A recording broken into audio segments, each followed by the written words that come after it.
got a lot to say, and when he asks a question, he's sincere, and his responses are sincere. So he just faxed me this letter yesterday and wanted it to be read.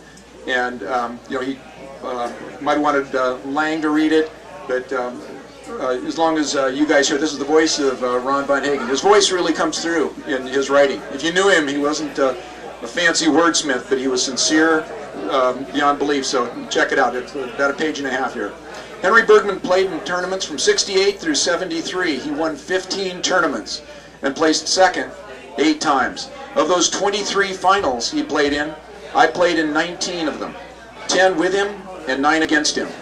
Vince Lombardi said, "The quality of a man's life is in direct proportion to his commitment to excellence, regardless of his field of endeavor."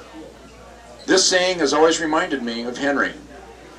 He did his best to become the best he was capable of becoming, and I feel that Henry always made this effort. He was special.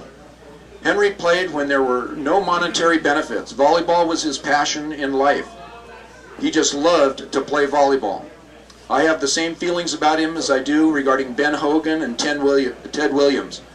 Like Ben Hogan, he had a silent concentration that intimidated opponents, and an ability to hit a ball so squarely and with such power, it was a rare work of art. Ted Williams' goal in life was to be the best hitter that ever lived. When Henry hit a volleyball, he was always striving for perfection. He was a great jumper, and he had a great arm swing that was equal to anyone. I think he created more excitement and anticipation when he was served than any other player. Everyone was waiting to see him hit. He totally amazed people. Henry applied the pursuit of perfection to passing and setting as well. When I played against him, I know that I couldn't miss a pass or a set because Henry wouldn't. Over the years, when it was windy or no one was at the beach, I would practice setting and hitting by myself.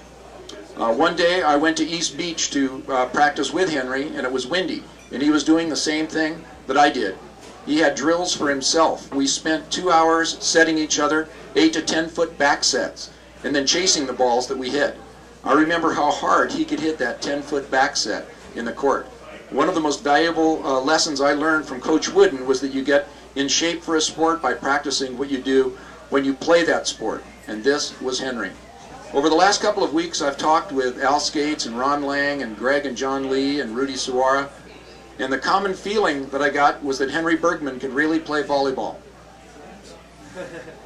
Skates said that Henry was one person he always remembered, and that he was amazed at how good Henry could play. Ron Lang said that Henry could pass, set, and hit and play for a long time, and anyone who knows Ron Lang knows that that is a real compliment. Amen. And Al Skates has seen a few volleyball players over the years. I never really knew Henry aside from volleyball. We lived apart, and our only contact was through volleyball.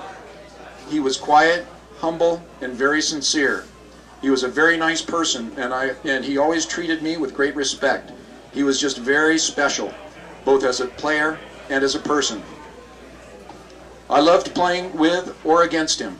I consider the 1968 Manhattan Beach Open the best volleyball tournament I ever played in.